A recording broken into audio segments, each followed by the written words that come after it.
Stay calm. Speak less. The hidden power of silence, stillness, and saying almost nothing in a world that never stops talking. Published by Viridian. Introduction. There's a meeting happening somewhere right now. It is unremarkable in most respects. A conference room, a long table, people with coffee and laptops, an agenda that will not be followed precisely. Two people in this room will command most of what you remember about it afterward, though they will do so in entirely different ways. The first is easy to spot. They have been talking for the better part of an hour. They are articulate, clearly intelligent, and they move from point to point with the practiced ease of someone who has always found words available when they need them. They defend their positions well. They fill the silences quickly.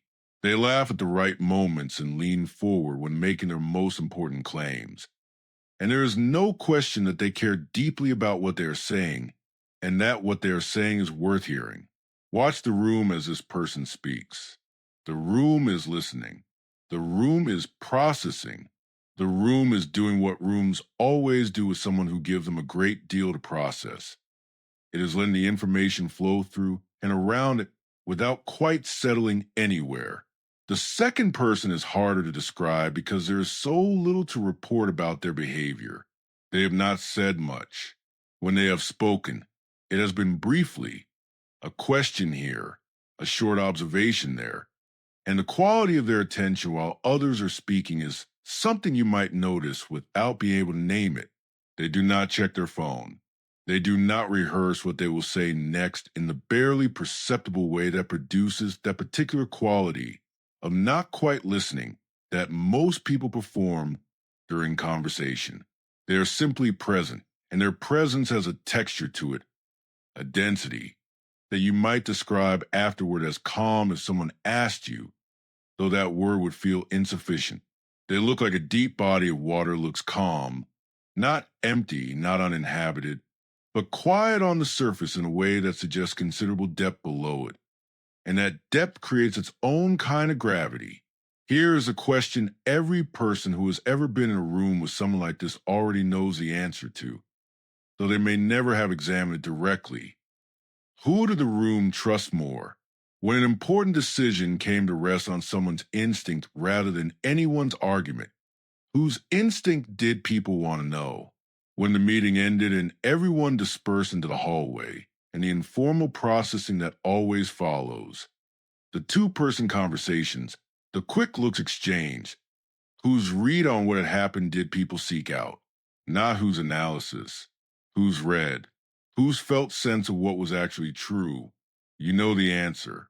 You have always known the answer because you have been in this room or a version of it at a dinner table, in a negotiation, on a first date, at a funeral, in any of the thousands of social situations that human life assembles, and that all carry beneath their specific surface the same deep structure. And in every one of them you have noticed, perhaps without knowing you were noticing, that the person who spoke least left the largest impression, that the person who remained calmest under pressure was the one the room unconsciously organized itself around, that something about their stillness commanded something that all the other person's fluency could not quite reach. The most sophisticated communicators available to the human species are not the most articulate, they are the most restrained. And the restraint is not a limitation but a practice, one so advanced that most people mistake it for personality rather than recognizing it as skill. What you noticed was not a cultural preference or a personality type or an accident of circumstance. What you noticed was a biological signal being transmitted and received by nervous systems that have been in the business of reading exactly this kind of signal for 400 million years. The neuroscientist Stephen Porges identified the mechanism, neuroception, the continuous and entirely unconscious process by which the human nervous system scans the environment, including the bodies of other people, for signals of safety and threat, and adjusts its own state accordingly. A regulated nervous system, one that is genuinely calm rather than performing calm, broadcasts a specific physiological signature: heart rate variability, muscle tension, the subtle qualities of breath and gaze and micro expression that no actor has ever perfectly simulated, and every other nervous system in proximity receives this broadcast automatically below the threshold of any conscious awareness and responds with a measurable increase in felt safety. The conscious mind translates this as trust, as credibility, as a particular desire to be near someone, to listen to them, to believe them when they speak.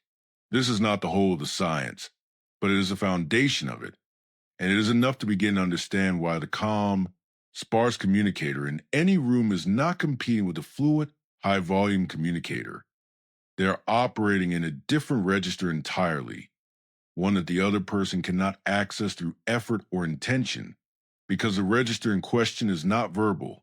Princeton neuroscientist Yuri Hassan documented another layer of this: neural coupling, the finding that during genuine communication, the listener's brain activity begins to mirror the speaker's brain activity. A calm, regulated brain entrains the brains around it toward calm and regulation.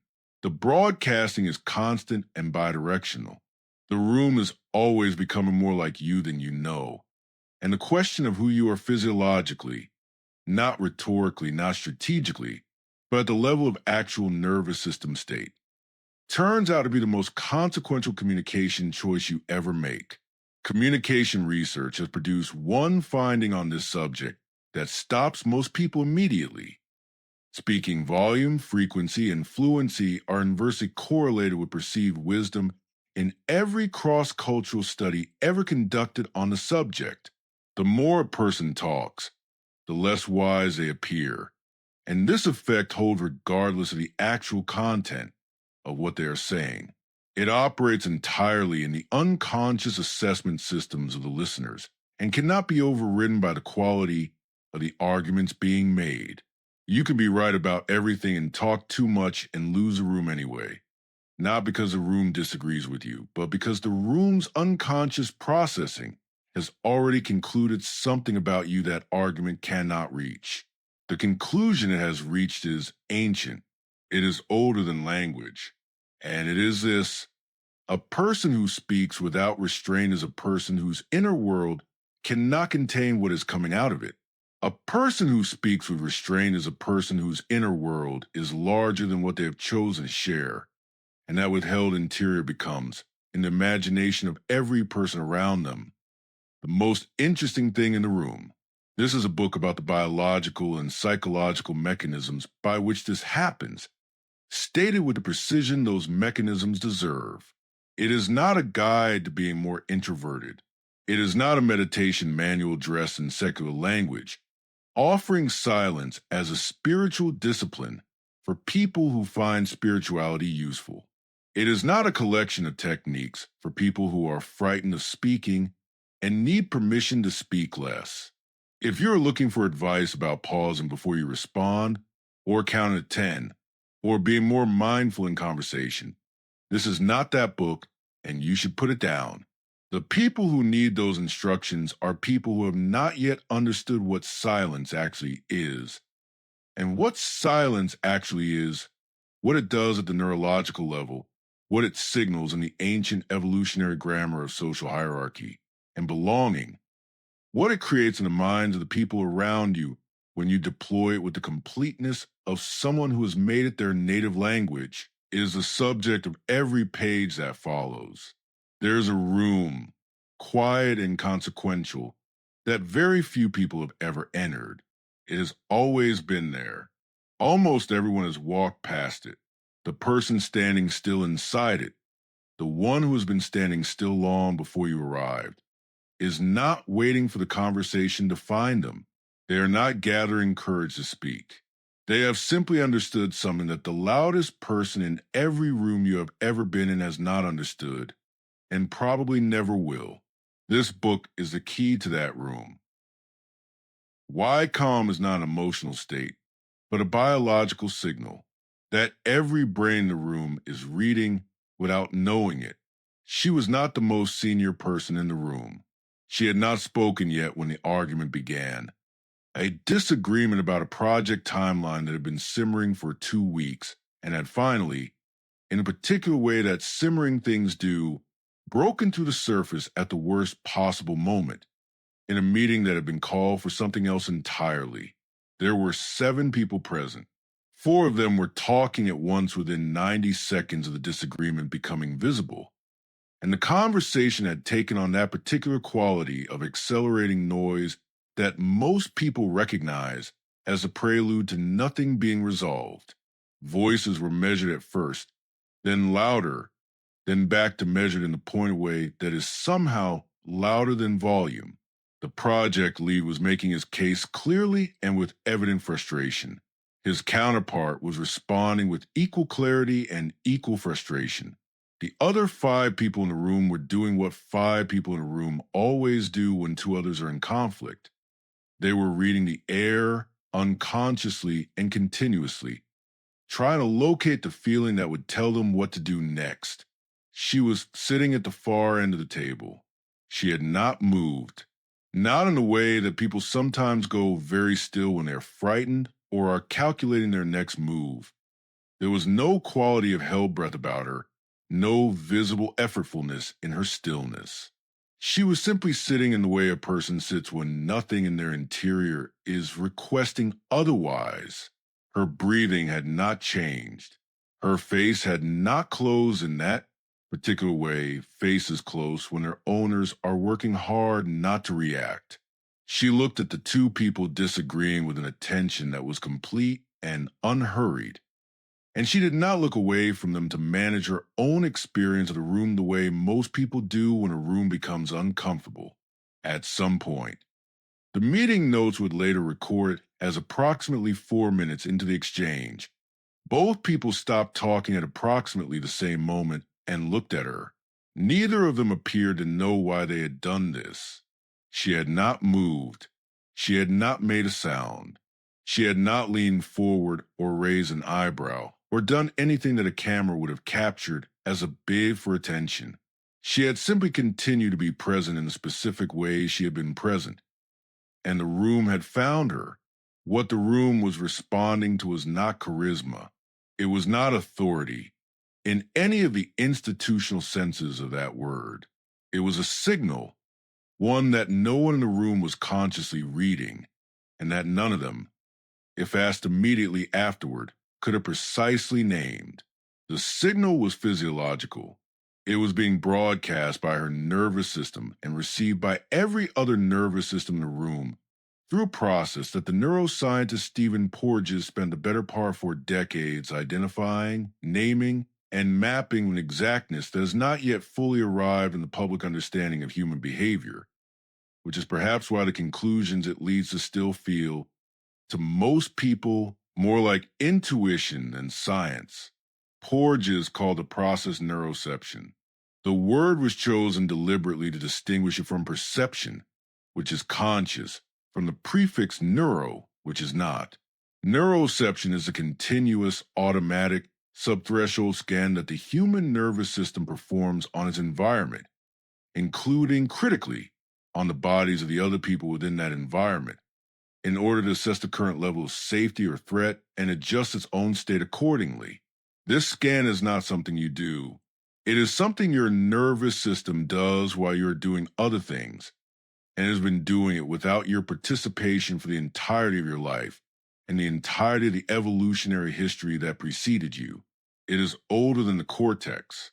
It is older than language. It operates through pathways that are not connected to the verbal, analytical, intentional parts of the brain in any way that allows conscious thought to supervise or override it. You cannot decide not to have your nervous system read the room. The reading is always already happening. What it is reading, among other things, is a physiological state of the other nervous systems present. The signals it attends to are not primarily verbal. They are somatic, the subtle rhythm of another person's breath, the particular quality of tension or ease in their musculature, especially around the face and neck. The micro expressions that pass across the face in fractions of a second, too fast for conscious recognition, but well within the range of the subcortical processing that neuroception runs on. Heart rate variability, the beat to beat variation in the intervals between heartbeats, which is a direct and measurable index of autonomic nervous system state, is broadcast through the quality of voice, not its content, but its prosody, the rhythmic and tonal patterns that carry the physiological signature of the speaker's internal state to every ear in the room. All of this information is arriving continuously, being processed continuously, and generating continuous adjustments in the physiological state of every person receiving it. Adjustments that their conscious minds will translate into feelings, and from feelings into judgments, and from judgments into social behavior that the room enacts. When a person enters a room in a state of genuine physiological calm, not perform calm, not manage calm, but the actual calm of a nervous system that has no current reason to defend itself. Every other nervous system present registers this as safety, and safety is the rarest and most valued thing any social environment can offer. Porges mapped the autonomic nervous system in a way that revised the older, simpler model of fight or flight. The older model had two states: sympathetic activation, which mobilizes the organism for action against threat, and parasympathetic inhibition, which returns it to rest. Porges identified a third pathway, evolutionarily newer and uniquely mammalian, which he called the ventral vagal system, a branch of the vagus nerve connected not merely to the organs of the chest and abdomen, but to the muscles of the face, the larynx, the middle ear, and the heart, creating an integrated social engagement system that links physiological state directly to the capacity for connection with other people. When the ventral vagal system is dominant, when the nervous system is in what Porges calls a ventral vagal state, the face is mobile and expressive. The voice carries warmth and variability in its prosody. The middle ear is tuned to the frequency range of the human voice rather than the low frequencies that signal environmental danger, and the heart rate variability is high, meaning the heart is responding fluidly to the moment-to-moment demands of the environment rather than holding itself in the brace pattern of an organism anticipating threat. This is the physiological signature of a regulated nervous system. This is what calm actually looks like from the inside of the biology. From the outside, it looks like the woman at the end of the table. The neuroscientist Yuri Hasson, working at Princeton, pursued a different angle on the same territory and arrived at a finding that changes the nature of the question entirely. Hasson and his colleagues used functional MRI to measure brain activity in pairs of people, one speaking, one listening, during natural communication, and what they found was not what most people would expect. The listener's brain did not passively receive the speaker's signal and process it in some listener-specific way. The listener's brain began to mirror the speaker's brain. The same regions activated in the same patterns, with a slight temporal lag, as if the listener's neural activity were following the speakers like a shadow following a body. Hasson called this neural coupling, and the degree of coupling, how closely the listener's brain mirrored the speaker's, turned out to be the single strongest predictor of how well the listener understood and remembered what they had heard. The brains were not exchanging information. They were, for the duration of genuine communication, becoming more like each other. This finding has an implication that has not yet appeared in any book about communication, because most books about communication are still operating inside the older model, in which a speaker and a listener are essentially separate systems exchanging discrete packets of content. The implication is this: a calm, regulated nervous system does not merely signal its state to the room, it entrains the room toward that state. It pulls the other nervous systems in its vicinity. Through the prosody of its voice, the quality of its breath, the mobile ease of its face, and all the other somatic channels through which the autonomic state broadcasts itself toward regulation. The room becomes calmer because you are calm through a mechanism that is not symbolic or motivational or anything that requires the other people in the room to consciously notice or intend anything at all. The physics of it are almost embarrassingly direct. You are a nervous system in an environment of other nervous systems, and your state is contagious at the biological level, in both directions, in every interaction you have ever had. This means that staying calm is not, as it is almost universally framed, a personal achievement. It is not a discipline you perform on yourself for your own benefit, while the world continues to run on its own separate dynamics. Staying calm is a social act of extraordinary consequence, because the calm you maintain is the calm you're producing in the people around you, whether or not you have said a single word to any of them. The conversation you are shaping most decisively is not the one happening in language. It is the one happening below language, in the physiological frequencies that every nervous system in the room is reading and responding to continuously. And you're always a participant in that conversation, whether you intend to be or not. The only question is what you are contributing to it. There is particular irony buried in most of the advice that circulates around high-stakes social situations, the presentations and negotiations, the first meetings with important people, the conversations that feel like they carry real weight. Almost all of it advises some version of the same thing. Get energized, get into a peak state, feel the adrenaline and use it. Stand in a power pose before you walk into the room and let your body chemistry shift in your favor. Breathe fast, think fast, be present by being aroused. The research that supposedly supports some of this advice is real enough in narrow context, but the advice itself has a problem that the research was never designed to address, which is this. The physiological state it recommends producing, the elevated heart rate, the heightened sympathetic activation, the charged readiness of an organism that has been told something important is about to happen, is neurologically indistinguishable from the threat response. Not similar to the threat response. Identical to it. The body does not have separate hardware for excitement and fear. It has one arousal system, and arousal is arousal, and every nervous system in the room into which you walk in that state receives a signal that your nervous system is broadcasting, which is a signal of an organism under threat, and begins automatically and without any conscious participation from anyone present to adjust accordingly. The room tightens slightly. The felt sense of safety in the space decreases by a measurable amount. The social environment becomes, in a way no one can name or locate, slightly less comfortable than it was before you arrived. And you have done this not through anything you said or did in the ordinary sense of those words, but through the broadcast of your physiological state into the room's shared nervous system field. Before you open your mouth, before you shook anyone's hand, before you gave anyone any content to evaluate. Most preparation advice for important social moments is, by this measure, actively producing the opposite of the intended effect. The preparation is creating the very signal, threat, arousal, defended readiness that undermines the credibility, trustworthiness, and magnetic presence it is trying to produce.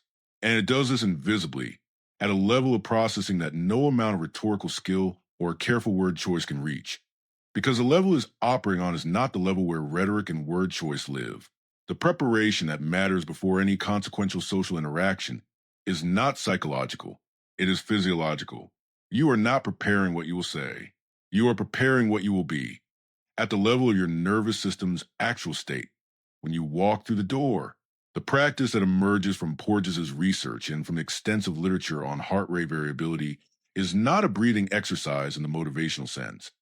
It is not something you do to calm yourself down in the way you might splash cold water on your face before a difficult conversation. It is a physiological calibration, a specific sequence of inputs to the autonomic nervous system that moves it through direct biological mechanism into the ventral vagal state that produces the calm you want to broadcast. It works because it works on the actual hardware, not on the narrative the hardware is running. And it can be learned to the point where it becomes the body's default state of preparation. The thing it does not have to be talked into, because it has become what it reaches for naturally. The sequence begins with a breath, but not with breathing faster or deeper in a way that most arousal-based advice would suggest. The autonomic nervous system is regulated in the downward direction, toward parasympathetic dominance, toward ventral vagal activation, by a breath pattern in which the exhale is longer than the inhale. The vagus nerve, which is a primary pathway of the parasympathetic system, is stimulated on the exhale. A longer exhale means more vagal stimulation. More vagal stimulation means more parasympathetic tone. More parasympathetic tone means a shift away from sympathetic arousal, away from the threat signature, and toward the regulated, socially engaged state that broadcasts as safety and reads as calm. An inhale of 4 counts and an exhale of 6 or 8 counts, sustained for 2 minutes, produces measurable changes in heart rate variability that persists for 20 to 30 minutes afterward. This is not a metaphor. This is a mechanism. And the mechanism is reliable regardless of what you believe about it. The second input is facial.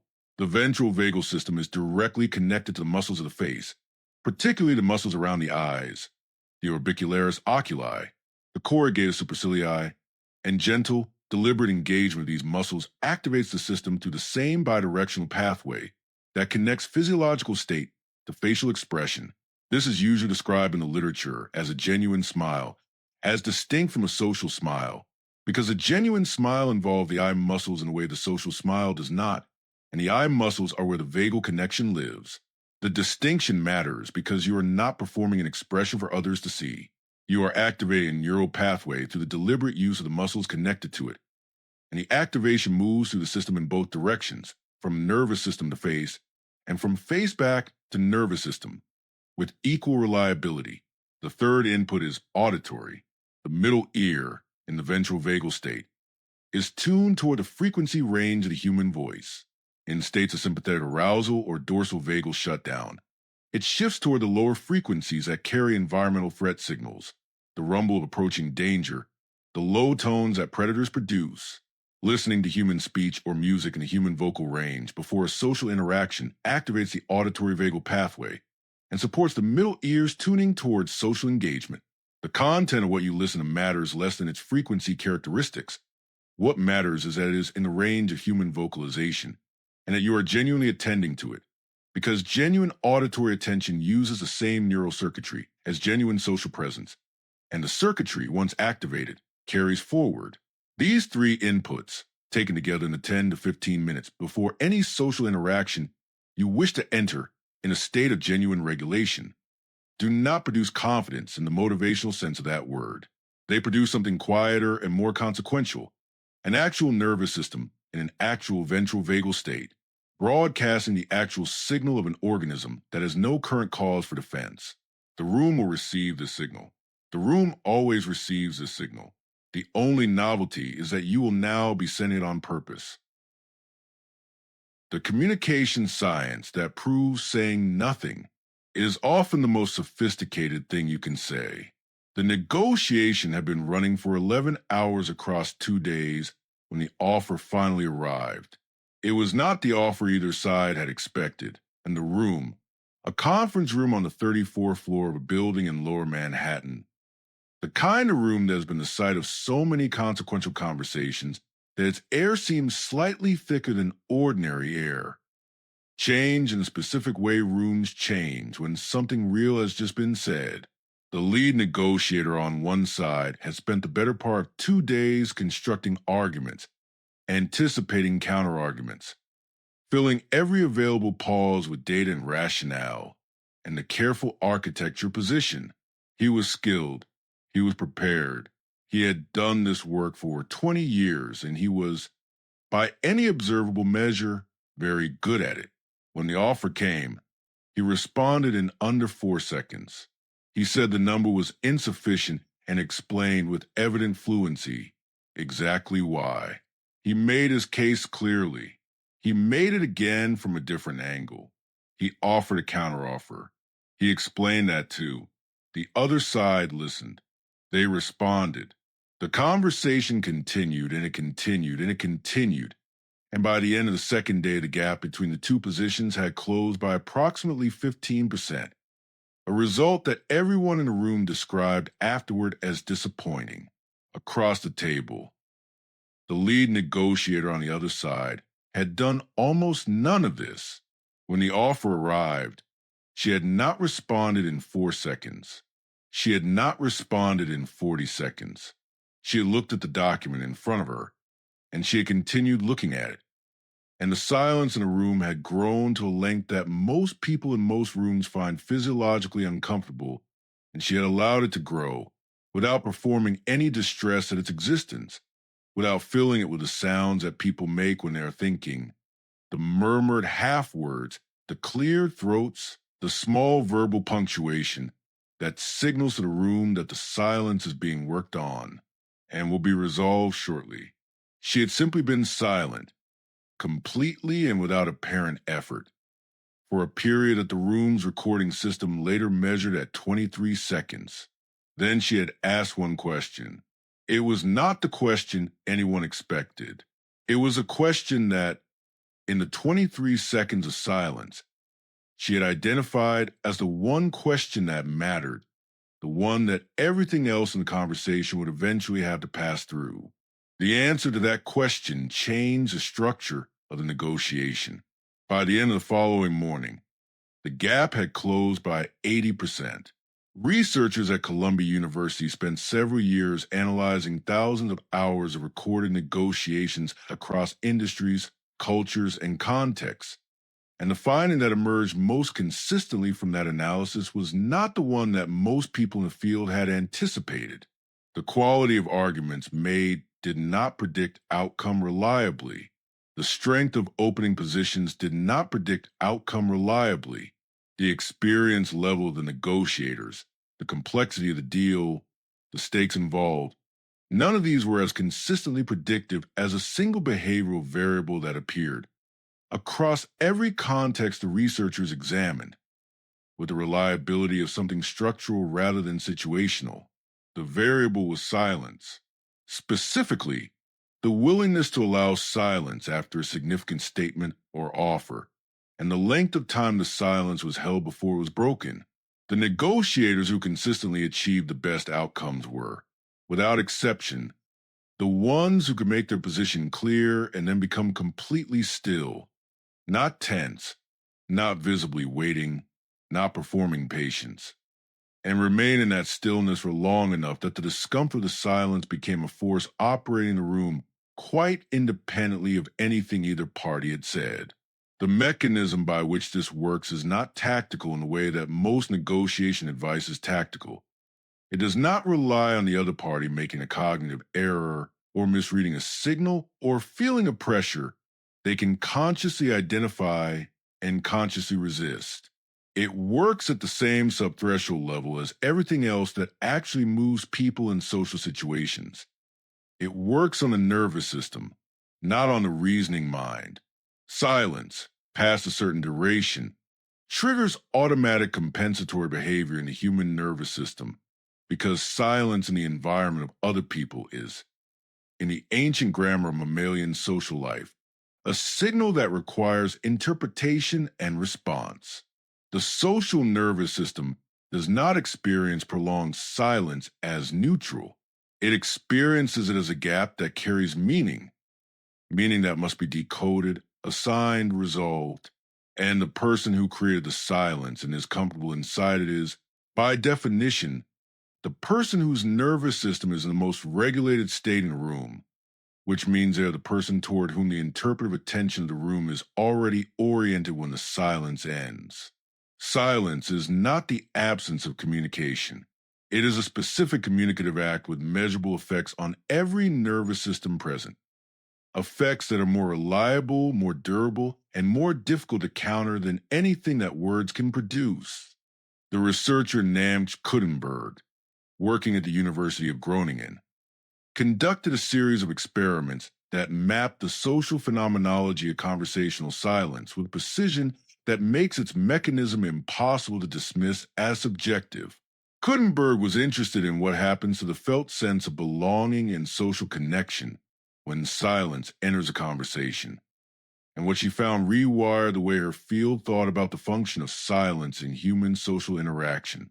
Silence is longer than approximately 4 seconds, a threshold that is remarkably consistent across cultures and contexts, are experienced as socially threatening by the majority of people who encounter them. The threat is not cognitive.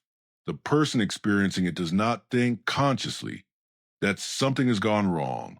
They feel it as a change in the quality of the social atmosphere, a subtle drop in the felt temperature of connection, a mild but unmistakable activation of the nervous system's threat detection machinery. And this activation produces an automatic behavioral response. The person moves to fill the silence. They speak.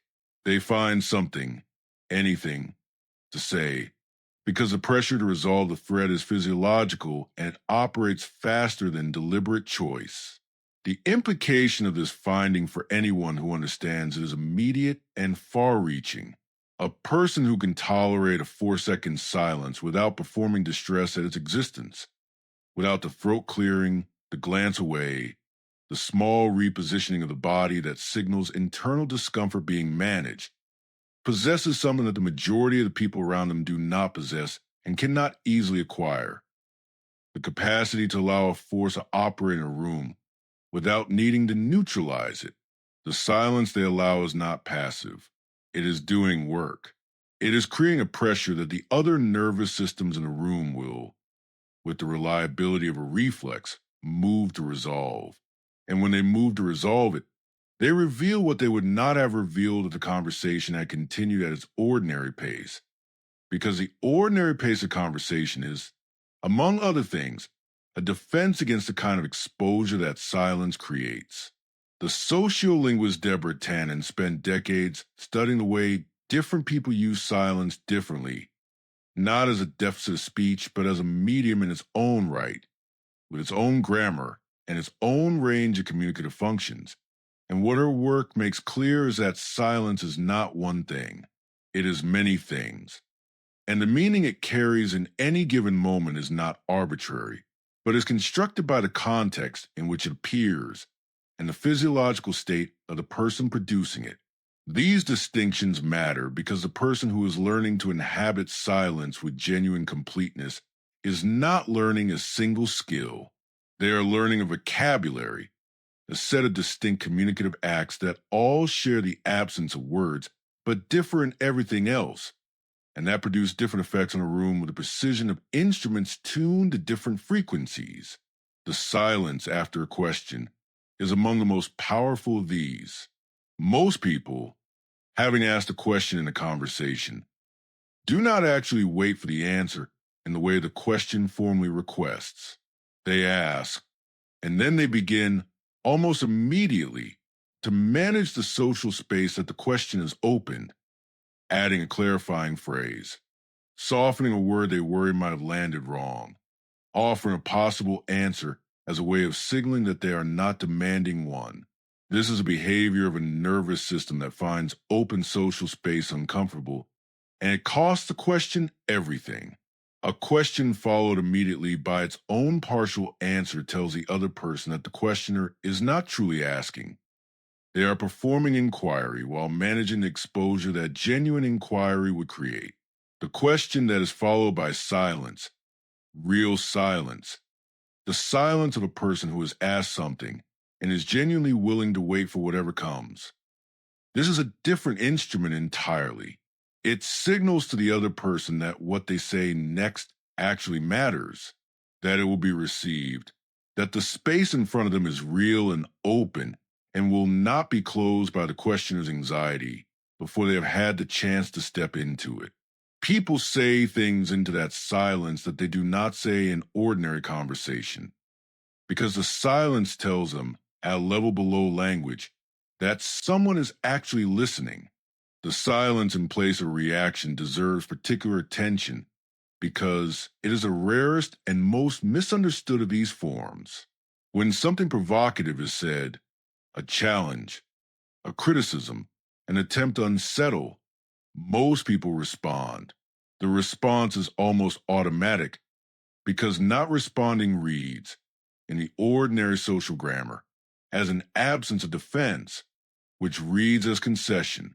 But the nervous system that can receive a provocation and produce no visible reaction, no tightening, no color in the face, no micro-expression of the kind that the ventral vagal system's connection to the facial musculature would ordinarily produce. It is communicating something that a verbal defense could never communicate. It is communicating that the provocation did not land, not that it was managed, not that it was absorbed and is being held in reserve for later, that it did not reach the organism it was aimed at, because the organism in question is not organized around the axis on which the provocation was meant to operate. This is perhaps the most evolutionarily ancient of the silence functions. In every social hierarchy that primates have ever assembled, The capacity to receive a challenge without visible disturbance has been the signal that stops escalation, not because it reads as weakness, but because it reads as something that the challenger's nervous system interprets correctly and automatically as evidence of a kind of security that the challenge cannot threaten. You cannot destabilize what is already still. The stillness is not a posture, it is a state, and the state is its own most eloquent argument. The evolutionary anthropologist Robin Dunbar, whose work on the social brain hypothesis mapped the relationship between primate brain size and social group complexity, noted something that has not received the attention it deserves in discussions of human communication: that in every primate social hierarchy for which we have observational data, the highest status individuals are the least vocally active. They do not need to fill the air with sound to maintain their position, because their position is not maintained by sound. It is maintained by the quality of attention the group pays to them. And that attention is a function of physiological signal, not verbal content. The vocally dominant animals in a primate group are almost never the highest status ones. They're the ones whose status is unstable, who are working to hold ground they do not yet securely occupy. Status that is secure does not need to announce itself. It simply exists, and the group organizes around it the way iron filings organize around magnet. Not because the magnet is doing anything, but because the field it generates makes certain arrangements inevitable. Human social groups have never stopped running on this hardware, regardless of the sophistication of the verbal culture that has been built on top of it. The capacity for language has added an extraordinary layer of complexity to human social life, but has not replaced the older layer. It is installed on top of it, and the older layer continues to run continuously beneath every verbal exchange human beings have ever conducted. The person who understands this as a form of social leverage that the purely verbal communicator does not have access to, because the older layer is not reachable by verbal means. You cannot talk your way into the kind of authority that silence produces, because the authority that silence produces is not conferred by what anyone has concluded about your arguments. It is conferred by what every nervous system in the room has automatically registered about your state. The negotiator who waited 23 seconds before speaking was not deploying a tactic. She was inhabiting a state of genuine regulation, genuine presence, genuine willingness to let the room be what it was without moving immediately to manage it. And the silence that state produced was not strategic silence. It was honest silence. It was the silence of a person for whom silence is not uncomfortable, because they have nothing inside them pressing urgently against the inside of their skin, demanding release through speech. The room felt this. The room had been feeling it for 2 days. And when the silence arrived, it was not a surprise to anyone's nervous system, even if it surprised everyone's conscious mind. It was the most consistent thing she had done. It was, in fact, the most consistent thing about her. And it was enough.